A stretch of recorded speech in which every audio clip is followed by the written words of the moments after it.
अगर आपके घर में गुड़हल का पौधा है और उसमें फूल नहीं आ रहे, तो आज मैं आपको गुड़हल के पौधे के बारे में ज़बरदस्त टिप्स बताने वाली हूँ, जिन्हें आप अभी तुरंत अपनाकर अपने पूरे गार्डन को गुड़हल के खूबसूरत फूलों से भर सकते हैं। लेकिन ध्यान रहे, इस वीडियो को बिल्कुल भी स्किप मत करना, क्योंकि आगे मैं आपको वो 3 आसानी से मिलने वाली चीज़ें बताने वाली हूँ, जो आपके पौधे की फ्लावरिंग को 10 गुना तक बढ़ा सकती है। और अगर आपने एक भी स्टेप मिस किया तो रिजल्ट उतना अच्छा नहीं मिलेगा।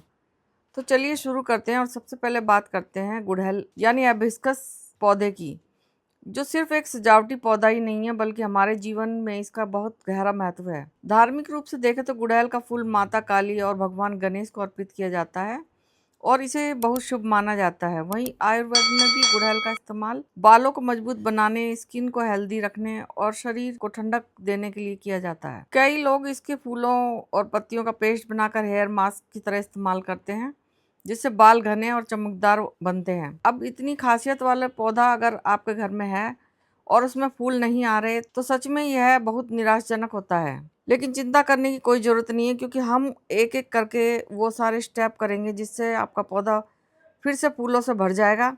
तो सबसे पहला काम जो हमें करना है वो है मिट्टी की गुड़ाई, यानी मिट्टी को हल्का हल्का ढीला करना है। अब आप सोच रहे होंगे ये इतना ज़रूरी क्यों है? तो इसका कारण बहुत सिंपल है।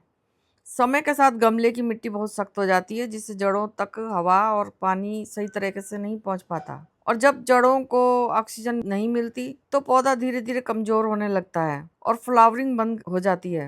इसलिए हम इस मिट्टी को हल्का ढीला करेंगे, ताकि इसमें हवा का प्रवाह बढ़े और जड़ें भी फिर से एक्टिव हो जाए। गुड़ाई करते समय ध्यान रहे कि जड़ों को नुकसान ना पहुंचे, इसलिए सिर्फ ऊपर की 1 से 2 इंच की मिट्टी को ही हल्का करें। और जब तक हम यह कर रहे हैं, तो आपको एक और जरूरी बात बता दूं कि गुड़हल के पौधे को धूप बहुत पसंद है। अगर इसे रोजाना कम से कम 5 से 6 घंटे की सीधी धूप मिलती है, तो इसमें फूल आना बहुत मुश्किल हो जाएगा। इसलिए हमेशा इसे ऐसी जगह रखें जहाँ अच्छी धूप आती हो। अब गुड़ाई करने के बाद हम बढ़ते हैं अपने सबसे पहले महत्वपूर्ण स्टेप पर, जहां हम उन 4 चीज़ों को डालेंगे जो आपके पौधों को ज़बरदस्त फ्लावरिंग देगी। तो सबसे पहले जो चीज़ हमने ली है वो है सूखी और यूज़ की हुई चाय की पत्ती। यह आपके पौधे के लिए बहुत ही फायदेमंद है। इसमें नाइट्रोजन होता है, जो पत्तियों को हरा और हेल्दी बनाता है। और जब पत्तियां मजबूत होती हैं, तो पौधा बहुत जल्दी एनर्जी बना पाता है, जिससे फ्लावरिंग भी बेहतर होती है। हम इसमें लगभग 4 से 5 चम्मच सूखी चाय की पत्ती डालेंगे और इसे मिट्टी में अच्छे से मिक्स कर देंगे। बस ध्यान रहे कि चाय की पत्ती अच्छी तरह से धुली हुई और सूखी हुई हो। अगर गीली हुई तो उससे फंगस भी लग सकता है, इसलिए चाय की पत्ती को अच्छे से धो के और सुखाकर ही यूज करें। अब दूसरी चीज है केले के छिलके का पाउडर, जिसे हमने घर पर ही तैयार किया है।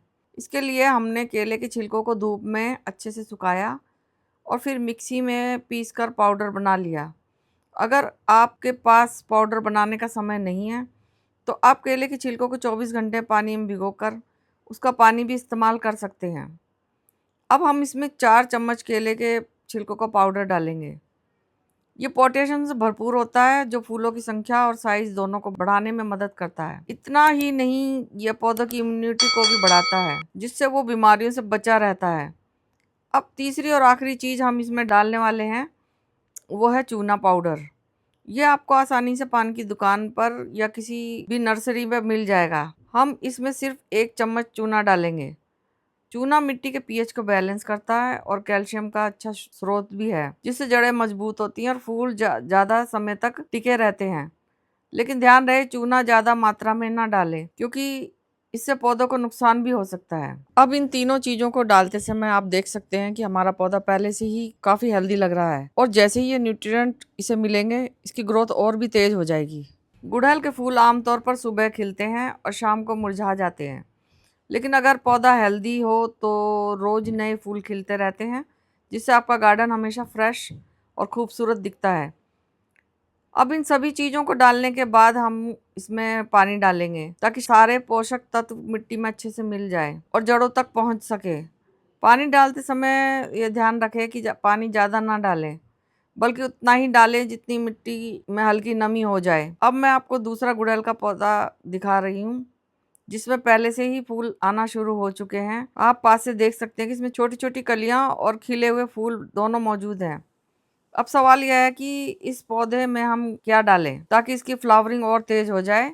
तो इसके लिए हमें चाहिए केले के छिलकों का पानी, जो हमने 24 घंटे पहले तैयार किया था। यह बहुत ही आसान और असरदार लिक्विड फर्टिलाइजर होता है जिसे कोई भी घर पर आसानी से बना सकता है। इसमें मौजूद पोटेशियम और अन्य मिनरल्स सीधे जड़ों तक जाकर पौधे को इंस्टेंट एनर्जी देते हैं, जिससे नई कलियां तेजी से बनती है और फूल ज्यादा मात्रा में आते हैं। हम इस पानी को धीरे धीरे जड़ों में डालेंगे और ध्यान रहे कि यह पत्तियों पर ना गिरे बल्कि सीधे मिट्टी में ही जाए।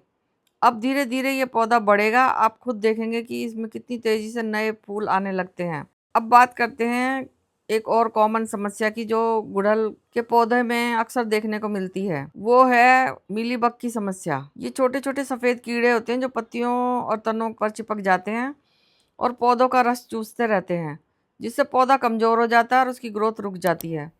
अगर समय पर इसका इलाज ना किया जाए तो ये पूरे पौधे को खराब कर सकते हैं। तो इससे बचने के लिए हमें एक बहुत आसान और नेचुरल उपाय अपनाना है। इसके लिए हम 5 ml नीम ऑयल लेंगे और उसे 1 लीटर पानी में मिलाएंगे।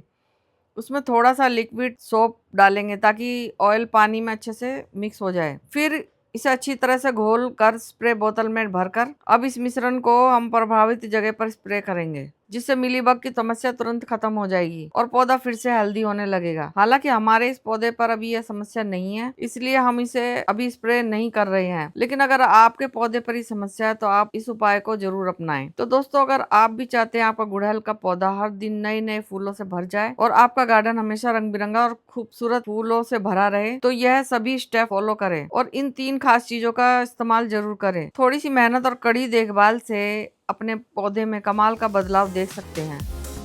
अगर आपको ये जानकारी पसंद आई हो तो वीडियो को लाइक करें, हाइप करें और अपने दोस्तों और फैमिली के साथ शेयर करें और चैनल को सब्सक्राइब करना बिल्कुल ना भूलें, ताकि आपको ऐसे ही आसान और असरदार टिप्स मिलते रहें और आप अपने घर को एक खूबसूरत ग्रीन गार्डन में बदल सकते हैं। धन्यवाद। Happy gardening.